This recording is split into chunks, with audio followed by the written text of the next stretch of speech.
Hey there, everyone. Today I want to go over this charred Carey pressure canner. It's called the Carey Smart Canner. Sometimes it's known as charred because the owner of the company was Richard Carey, so charred Carey. But this is the DPC 955. And in this video, I want to go over why I'm comfortable using this as a pressure canner for low acid foods, and also what it comes with.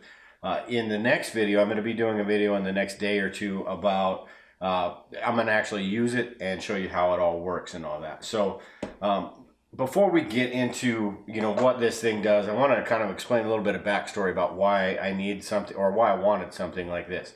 Now, first off, I have a glass top stove, and depending on your stove, depending on the pressure cooker you have, it's not recommended that you use a glass top stove. You can, but I'm not going to take the chance. Plus, Lisa is basically giving me the no-go on it because she doesn't want me to destroy the stove.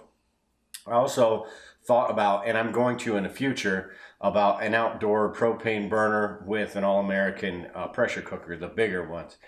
That, I think, is a good idea. It comes with its own sets of challenges. The wind, you've got to keep the temperature really low, or the burner really low. But that would be great in any sort of power outage situation. Say the power's out for a couple days and your food in your refrigerator is starting to thaw out, and you want to can it instead of having that neighborhood barbecue. So I do want to do an outdoor grill or an outdoor propane burner, but for now I got this.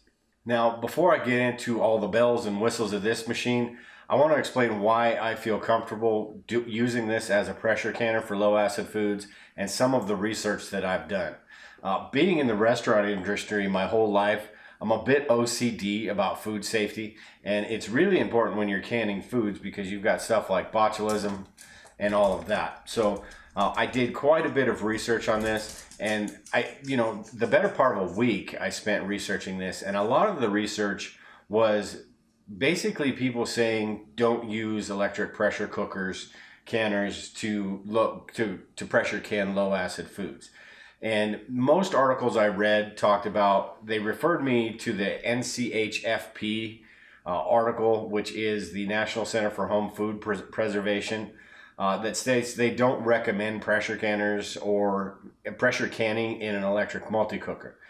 Now, I still had questions after that because the article and most of the feedback I received was about multi-cookers in general, and there was nothing about this cooker itself. And the article from the NCHFP didn't say don't use them. They said their process hasn't been tested with electrical canners.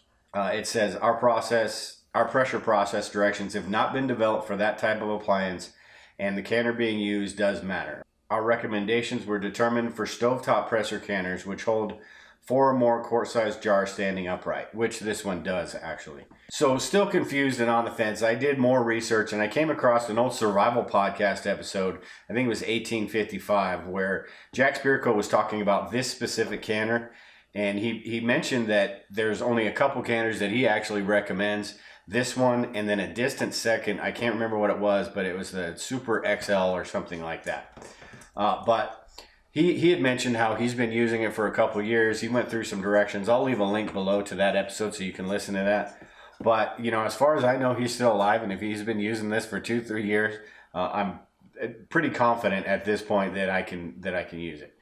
But still on the fence with that, I decided to call Carey themselves, Charred, and talk to a person face to face and see what they had to say about it. So they told me basically unequivocally, yes, this can be used to can low acid meats and foods because it has the 15 psi valve and the 10 psi valve, which I'll go through in a minute. But they've done testing and it is ELT approved, and it maintains the proper pressure and the proper temperature. Now, I didn't know what ELT was until this, and what ELT is, the Electrical Testing Labs mark. What it says here is the ELT mark is proof of the product's compliance with North American safety standards. The ELT listed mark as proof of product compliance to published industry standards. So it seems to me, and in the manual it states it can high pressure most vegetables, fruits, sauces, meats, and soup stocks. It seems to me that there would be a lot of class action lawsuits pending against the company for stating that. And I looked on the Better Business Bureau and there's absolutely nothing about it. So long story short, I'm confident I can use this to can meats without worrying about botulism and all that stuff. Following proper procedures when you're home canning is extremely important. Botulism is odorless and it can not only make you sick, really sick, it can kill you. Now with botulism, the botulism itself isn't harmful to humans, but the toxin it releases is. The toxin can be neutralized for boiling your food from like 5 to 10 minutes. He also mentions that in the Survival podcast. So if you're at all worried about it, and there are things, if I make soups and spaghetti sauces, I'll make sure, and just as an extra safety precaution, make sure and bring that to a good boil for a little while. Try to, just in case, get rid of the botulism that could be in there. But as far as all the research that I've done, I'm perfectly content that that's not going to be an issue at all. So that brings me to what you get with this pressure canner. Now this we purchased this around $100, a little bit over $100 on Amazon. At the time of this video, they're about $150. The price fluctuates a little bit up and down, supply and demand, I suppose. So either maybe you can find it somewhere else if you trust a place, or just wait for it on Amazon. We got this on Amazon for $100, so wait for the price to go down or all of that stuff. One of the biggest selling points to me on this was the convenient factor. This is just short enough where I can put it underneath the counter space over there. This replaces my pressure cooker because that can also be done in this. And I'm able to leave it on the counter. I don't have to go to the garage and unpack stuff. Another thing with this is I remember, and Jack was talking something like this in his podcast too, where he remembers his grandmother spending the whole day doing pressure canning.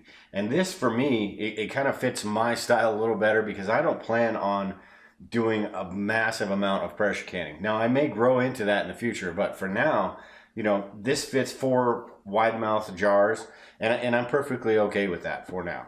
If you want to cook a soup or you make a big batch of spaghetti sauce in this thing, you can make it in here. You clean out that pot, you can it up, you put them back in here, and you pressure can them. So you can do it all in one thing. So that's really what I like about this. This can pressure cook, it can slow cook. It's got a bunch of different settings here, and I'll go through these when I actually use this in the next video.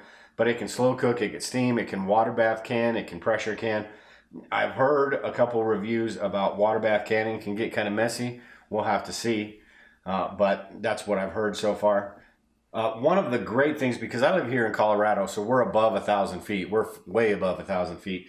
But one of the things that kind of sold me on this as well is the replaceable pressure valves. And this one is the 10 PSI for low altitudes. And then this one I've got on here right now is the 15 PSI. And these just basically pop off and you can replace them right there.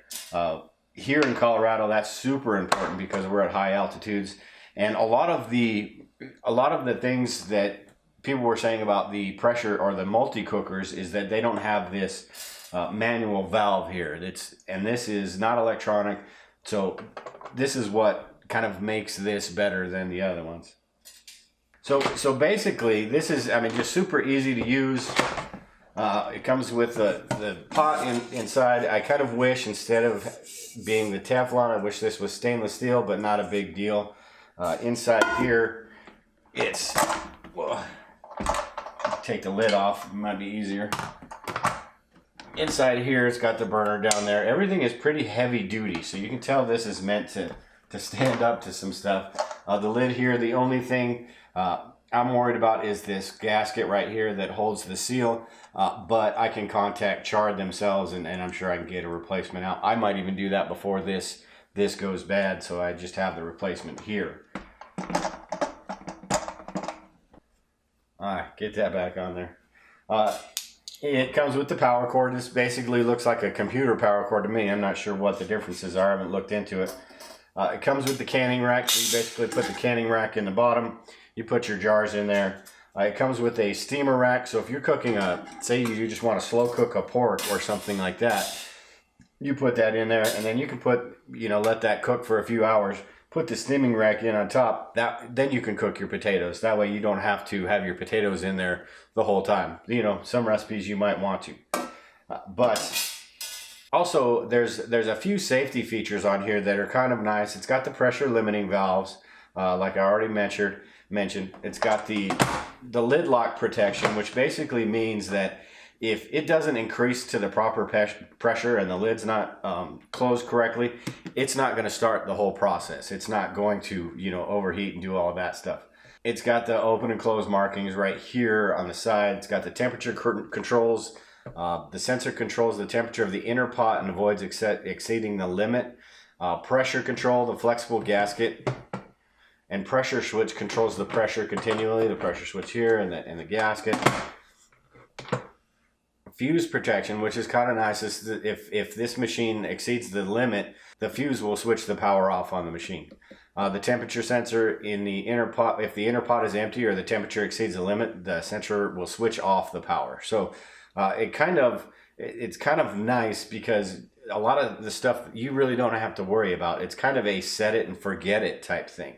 And that's what I like about this a lot too. Like I mentioned with my grandma when she used to be in the house canning all day, this is basically what you do is you put your jars in there, you do all your preparations, you put your jars in there, you set the timer on here, make sure your valve is set to airtight, and then the timer doesn't start until the proper pressure until this builds to the proper pressure basically. And then after that, the timer will start to count down. So you don't have to sit here, you don't have to wait for this to start steaming and then wait 10 minutes. It does it all itself. And then at the end, once that, say it's 90 minutes for whatever you're cooking, once that 90 minutes is done, it just shuts off itself. So you don't have to, you know, get it out of there right away. You can exhaust the steam, but it doesn't matter if you do that 5 minutes after it's done or an hour after it's done. So it really is nice. You can just get the stuff done maybe early in the morning or whatever, and get your first batch done, and then, you know, do another batch after that. It's not the largest thing in the world. Like I said, I'll probably outgrow this, but for some applications, it's absolutely great. I'm just going to stick it on my countertop, and I'll use it as a pressure cooker. I can use it kind of a multi-purpose cooker. But anyway, that's it for this video. I just wanted to explain why I'm okay using this. I'm sure there's a lot of people that just are not having it, and that's, you know, that's fine, to each their own. But I was pretty hesitant at first, and I've done a lot of research, and I feel pretty confident about using this as a pressure cooker for low acid meats and low acid foods, meats and vegetables and all that stuff. So, and like I said, with botulism, if you're at all worried about it, just make sure and boil that for 5 or 10 minutes. But anyway, the next video, I'm going to actually can some stuff in here. I'm not sure what I want to do. I might go buy a pork roast or something like that. Maybe get some vegetables and do that. But we'll see what I decide on that. But anyway, make sure you're subscribed to the channel. If you have any comments, leave them below. And we'll see you in the next video.